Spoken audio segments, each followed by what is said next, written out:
Today I'm going to talk about Armies of the Imperium. Armies of the Imperium is an expansion for Space Marine. That's the 1991 epic game from Games Workshop. This unsurprisingly focuses on the armies of the Imperium. It looks at Imperial Guard and Space Marines. But 30 years ago, what we consider the armies of Space Marines and Imperial Guard, they're not exactly the same. So I'm going to have a look at the contents of this, going to then talk through the rules and have a look at what unit options used to be available back then. This is the Armies of the Imperium box set. There's not much to say about the front cover apart from this fantastic Dark Angels image here. Just look at the shoulder pads on this guy. It's so cool. It's so outlandish. So let's open it up. Okay, so obviously everything in here has already been opened up and used. It's a few years old, so it would have come with a rule book. Everything would have come in cards. You get those. You've got some of these. These are drop pod tokens. We'll talk about those when I come to drop pods. There's some flamer templates, presumably for the Hellhound flamer tanks. And then we've got the cards here. So Space Marine, you build your armies by building up cards. Most of the time, what you do is you get a company card. So let's find ourselves a company card. And every company card that you have allows you to take 5 squadron cards, or platoons, and then you can take a special card as well. So here you go. We've got a Dark Angel Deathwing command that would allow you to have 3 Terminator detachments. Each one has 10 Terminators, so 2 stands of 5 Terminators in a Land Raider. And then the commander has 1 stand of 5 Terminators in a Land Raider as well. So 900 points for 7 Land Raiders and, quick bit of math, 65 Terminators. You've got the Raven Wing. There we go. They have their land speeders and their bike squads all in one. Space Wolf Great Company, which has Grey Hunters, basically Rhinos, Tactical Marines, and the same for the leaders. I think there's 13 of these you can have. Your standard Space Marine Battle Company, HQ unit, then a Tactical, Assault and Devastator detachment. So this provides the bulk of your army. You then, as I said, you then get your squadrons. So let's have a look at some of these.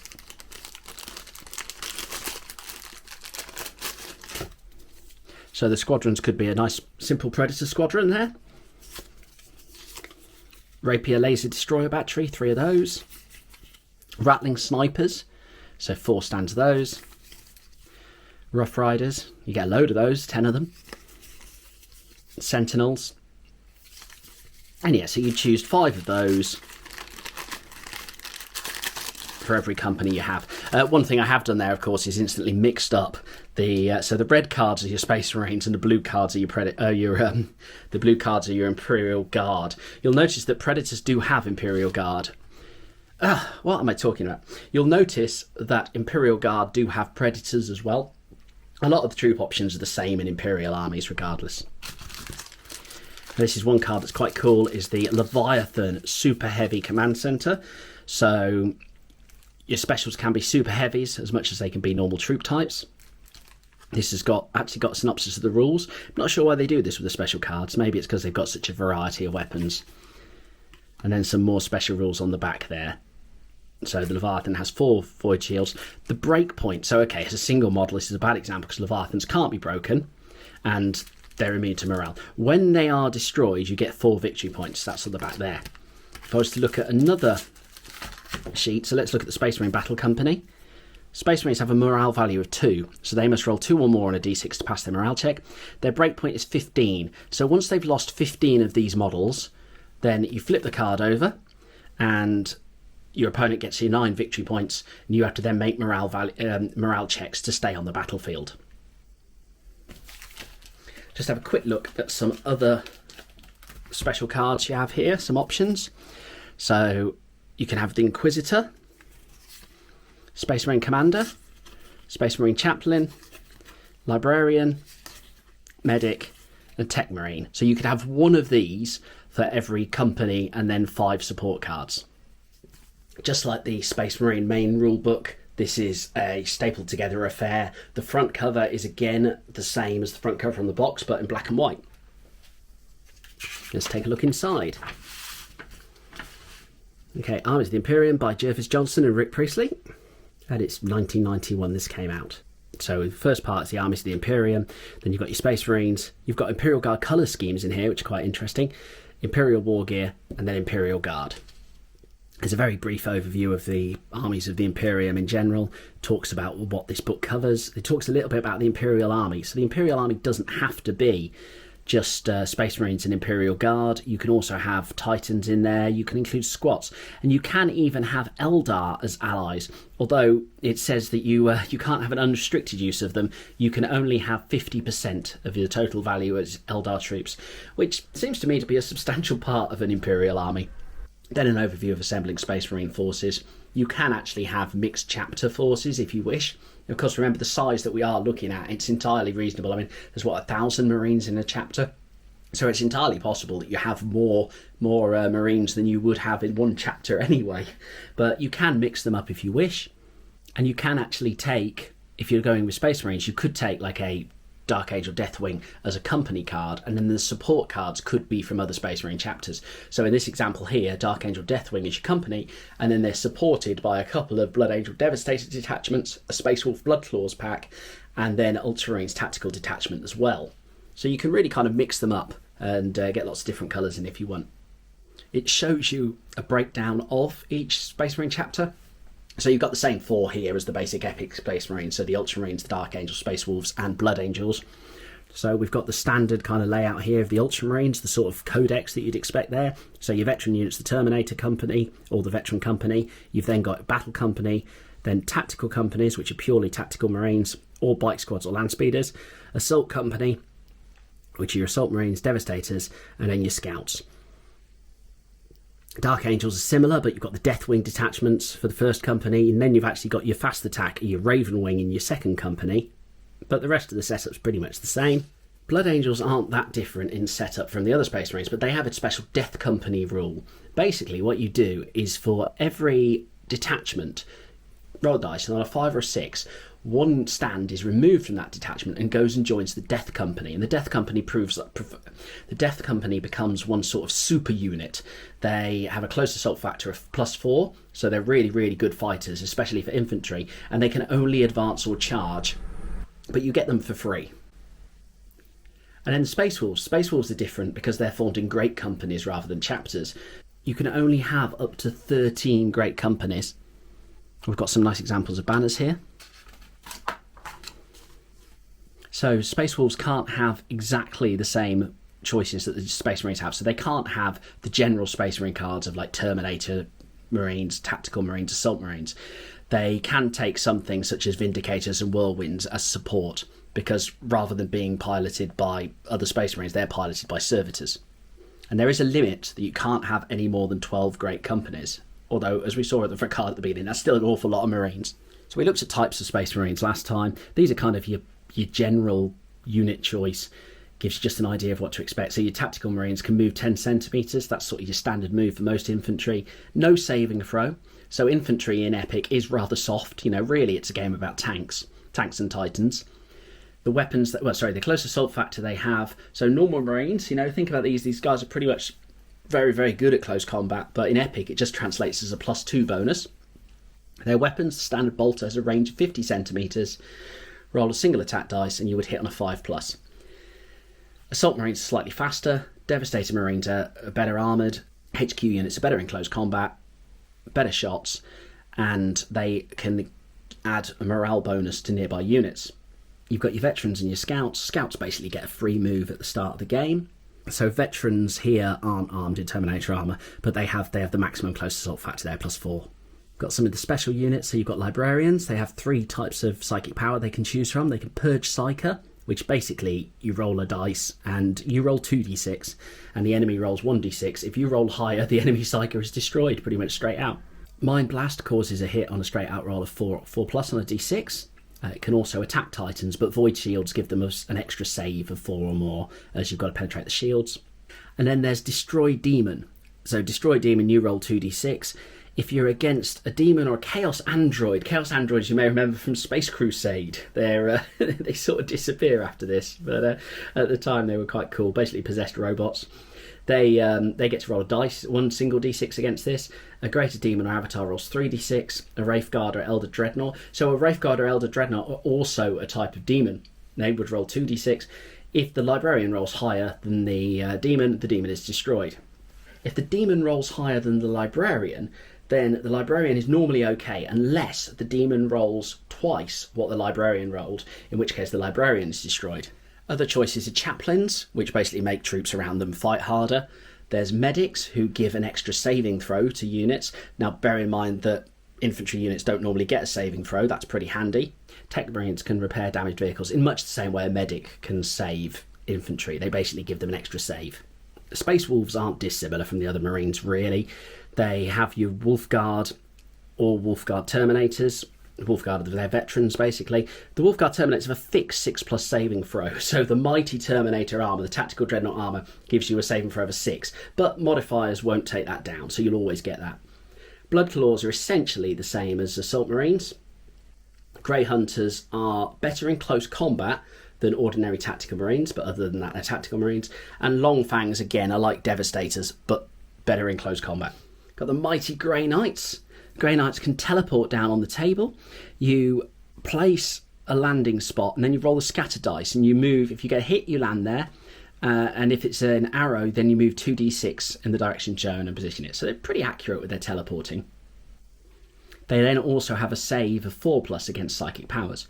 Other than that, they're pretty much like Terminators. They do have a much better close assault factor. They have +6, which then the Inquisitors are kind of the same as Grey Knights. They've got a fixed 4+ saving throw from their Rosarius, a psychic save of 4+, and you are playing with the Inquisitor and his retinue as a stand, so that's why you've got 5 models there. Land Raiders are our first tank. They have a saving throw of 2+, so they're significantly higher armour than any of the infantry we've seen. They can carry 2 troop stands. They're armed with las cannons, bolt guns. They're pretty much Land Raiders. Space Marine Dreadnoughts are essentially a type of infantry, but they do have a harder time manoeuvring because they're treated as vehicles because they're quite cumbersome. And our Terminators, again, Terminators are really good at close combat and get their armour save. Now this is fun. This is the Thunderhawk gunship. I'm sure you've seen the modern Thunderhawk gunship, basically a Space Marine transport craft. Thunderhawks, they did more or less the same thing. In fact, they're armed with rockets, they're armed with a battle cannon, they're armed with a bolter. But the battle cannon that normally forms part of the top of the Thunderhawk gunship, it's here. But a Thunderhawk sort of looks like a flying castle at this point, with a little turret on top. It works as a transport. It can transport up to 6 troop stands onto the battlefield. It moves 60 centimetres, so obviously it's a great way of just flying in and inserting your troops quite deep into enemy territory.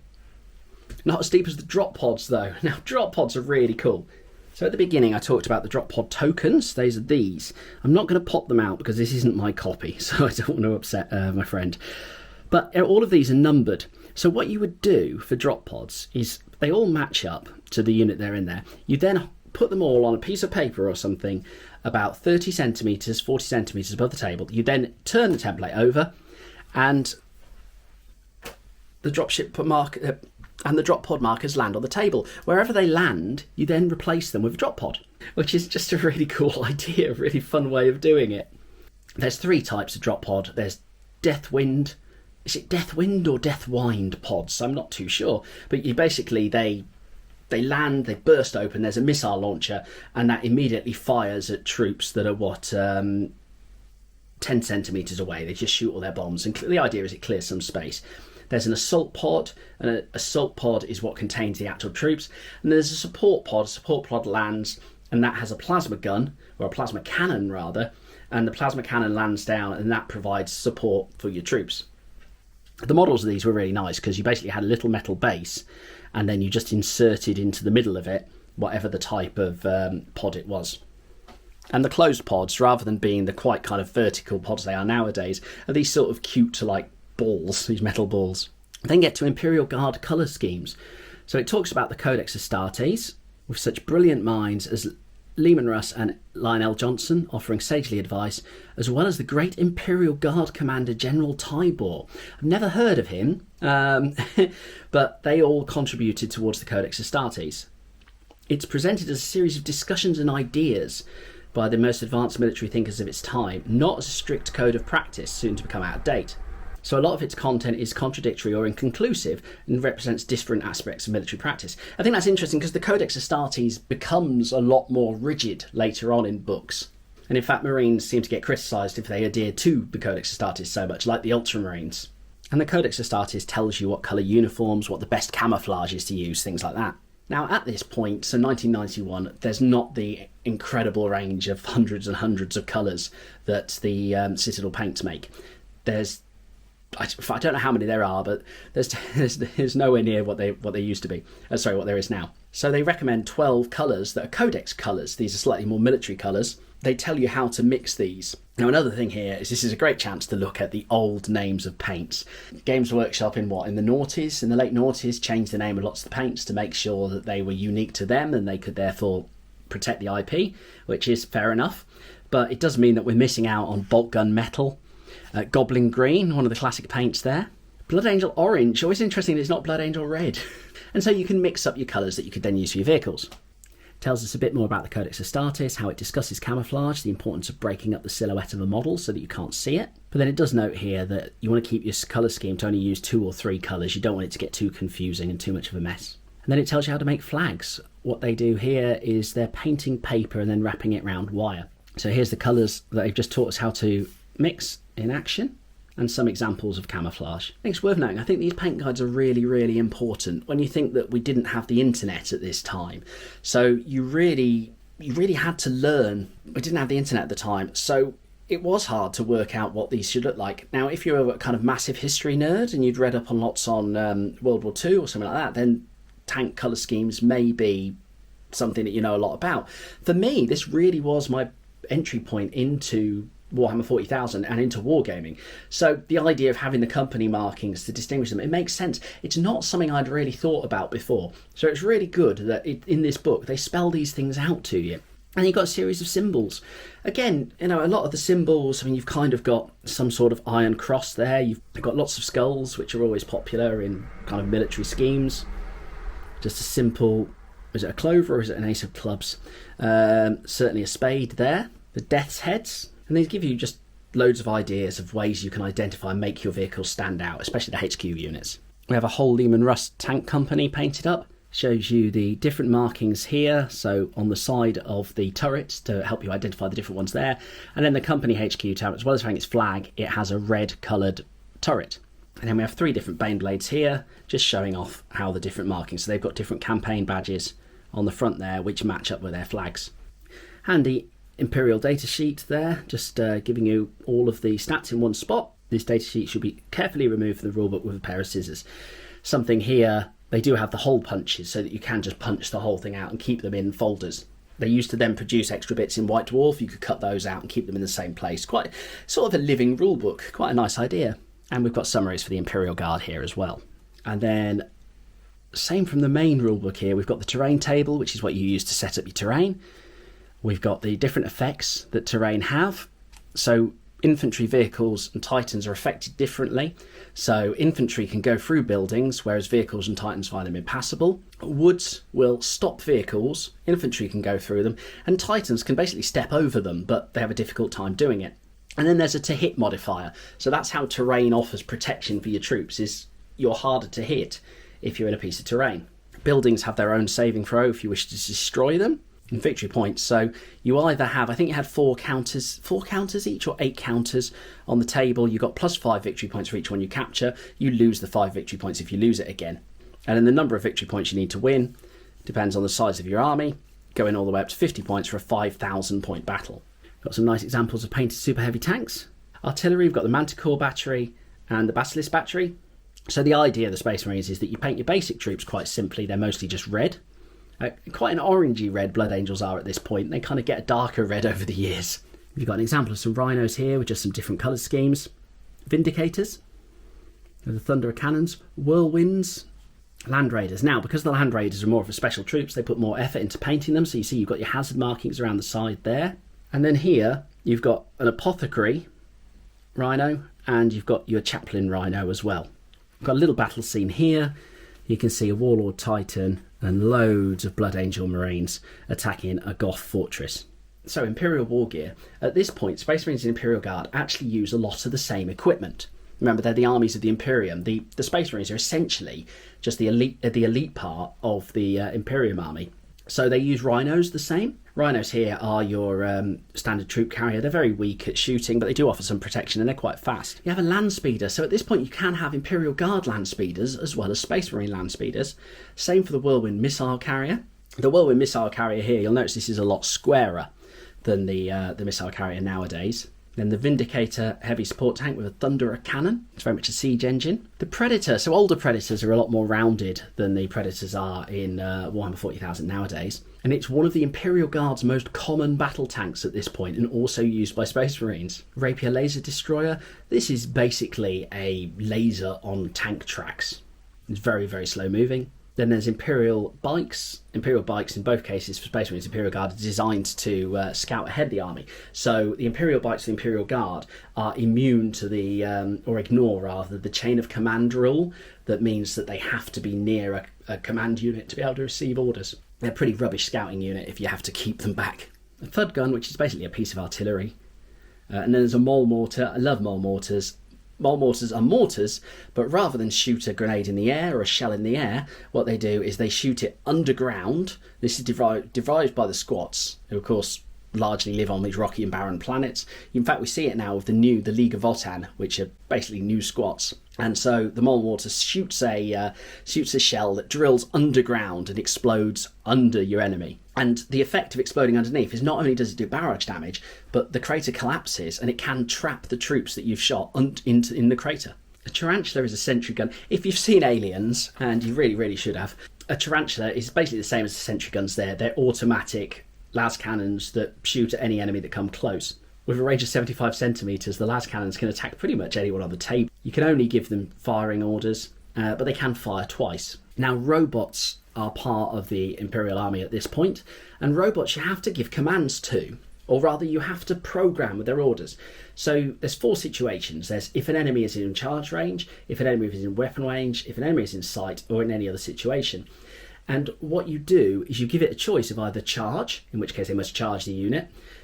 You give them a choice to capture, where they move towards the nearest objective token. They advance towards the nearest enemy unit and then shoot at them. And then they first fire, or they can fall back. So you basically choose what you would do in those situations. You have to write them down. And then once the game begins, they're kind of on their own as they do it, which is a really, really cool thing with robots. Like, following orders. Warhammer 40,000 did a similar thing, but a bit more complicated with sort of chains of how your orders would go. Talks about now Imperial Guard. So a typical regiment is between 2,000 and 6,000 men strong, and there's over 1 million worlds. The potential number of recruits is enormous. And then once a regiment joins the Imperial Guard, at this point they stop receiving recruits, so they become weaker and weaker and weaker, and then they will get the chance, if they invade a new world, they'll get the chance to recruit from there, or they may get the chance to retire and settle that world. And a lot of the planets that are now in the Imperium, that is how they were settled. Guardsmen are armoured with a standard las cannon, which is provided by the Adeptus Mechanicus. And then they have a very formal command structure. You have to adhere to this chain of command where the section HQ, the company HQ, has to exist for it to be able to receive orders, and you have to be within 25 centimetres of the company HQ. The organisation of Imperial Guard Regiment there. So the Imperial Guard can have Leviathans, which are these giant command units. But of course, if you have a Leviathan and you lose it, you then have problems issuing orders to your troops. You get commissars. For every Imperial Guard company, you get a free commissar. So a commissar can give your troops orders when there's no commanders around. And it's the same as choosing a Space Marine army, where you have 1 company card. For every company card, you can have 5 support cards and 1 special card. So Imperial Guard troops, one thing that's really interesting here is that Imperial Guard are divided exactly as Space Marines are. So you've got tactical Imperial Guards, you've got assault companies, and you've got heavy companies, which are basically your devastators. Now, compared to Space Marines, their close assault factor is rubbish, and their guns are pretty comparable, actually. The heavy troops are the same as devastators when it comes to shooting. The las guns are about as useless as bolt guns are. And then you do have assault troops who have jump packs. These models here. Now, if you remember the Elysians that Forge World came out with in I think the late 90s, they have small backpacks of grav chutes that they jump out of aircraft and attack the battlefield for. Those are very reminiscent of these models. You can have Beastmen, not really good for much, apart from the fact they're quite good in close combat. Ogrins, who are very good in close combat. Rough Riders, who are mostly fast. They do have a ranged weapon in the form of their hunting lances. And your Ratling snipers, they're great because they've got a sniper rifle range 50 centimetres. I think that's the same as the las gun. They're CAFs -1, but they do have their special rule. The key thing about them is they cannot be targeted unless they are in the open or if you're within 25 centimetres. So when you've got a range of 50 centimetres, then you can shoot your opponents, they can't shoot you. Got the Manticore rocket launcher, so this fires barrage points. 6 barrage points is quite a bit, so it's a lot of explosions, but then once you've fired it, you have to then take a turn to reload. The Leviathan is almost a Titan. It's a massive command centre for the Imperial Guard. Essentially, you can see from the picture here, it's a tracked castle. It's armed with battle cannon bolters, and then it's got a doomsday cannon on the front. The range of the doomsday cannon is 2 meters. It's awesome. And then it's got void shields as well. It's got 4 void shields, which are basically what Titans use to protect themselves. And as a result of its size, you can't really pin it in close combat unless you're also a sort of super heavy vehicle. So it can just walk away from Space Marines tactical squads or anything like that. Same goes for the Shadow Sword, the Bane Blade. So the Bane Blade is armed with a massive battle cannon. The Shadow Sword has the Volcano Cannon. I love these because they come in Warhammer 40,000. When Apocalypse came out, we suddenly got these models. And that, again, was like 2006, I think, that Apocalypse came out. And you suddenly got these plastic models of giant tanks that felt they were really fresh and new. But actually, they'd been in Epic for 15 years until they came out. And the Stormhammer, this isn't new either. They've been around for ages. The Gorgon Close Assault Vehicle. I always thought Forge World had made this up when I saw it. It's one of their Deathcore Krieg resin models. But actually, it's always been this way. It's got mine throwers on the side. It can carry 5 troop stands, so 25 men. And it's got these giant dozer blades. It's basically designed to just go running over minefields, shoving everything out of the way. And in fact, to reflect that, so it's very tough armoured. So it's got a 1+ armour save, which a lot of these models have, so you cannot hurt them unless you've got a save modifier. And the Gorgon Close Assault Vehicle, it's so armoured at the front that actually you roll to save twice if you're attacked from the front. Mobile Siege Mortar there, and you can see even at this point it's like a Lehman Russ chassis with the Siege Mortar. You've got Commissars. As we said, you get Commissars for free.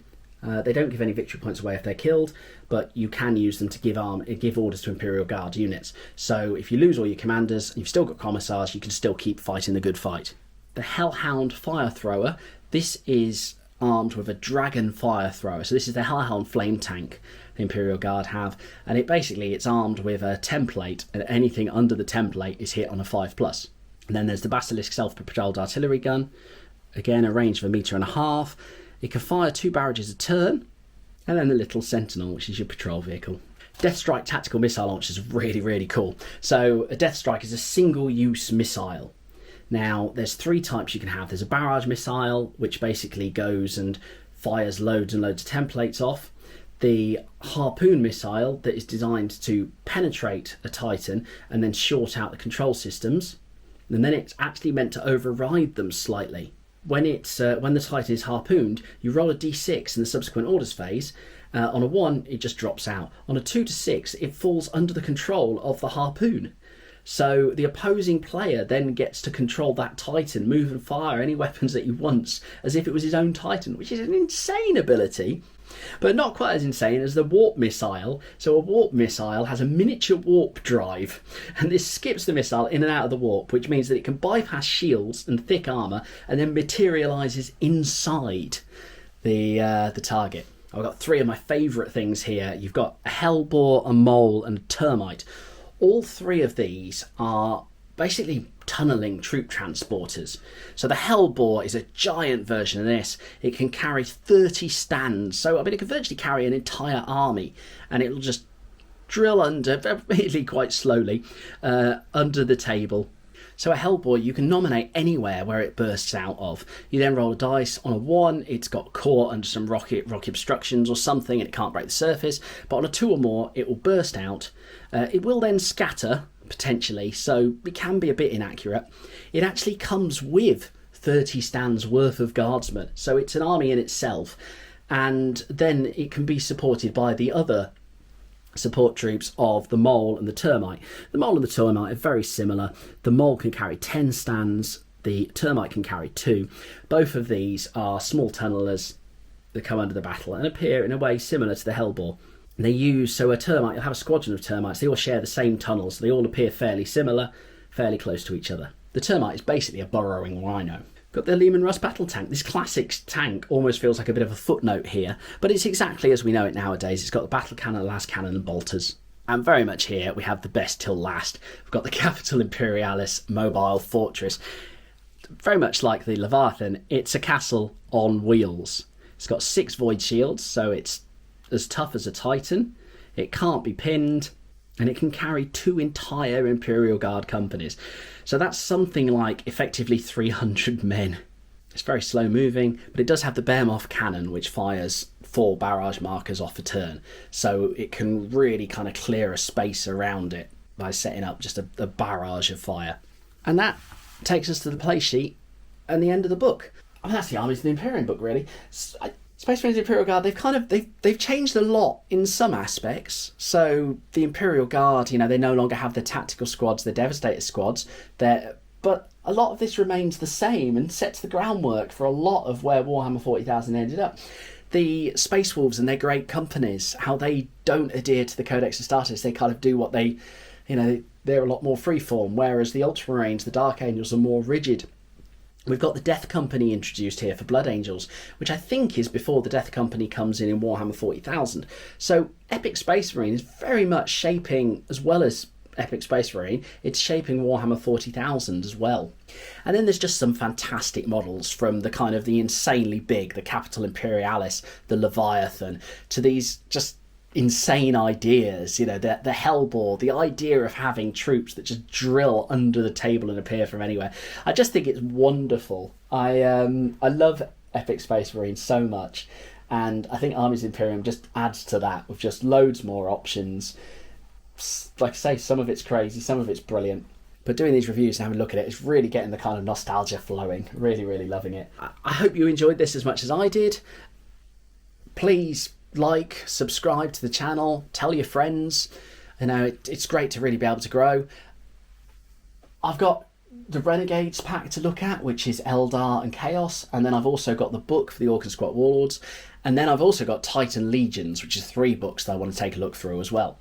So thank you very much for listening to us, and I'll speak to you soon. Cheers.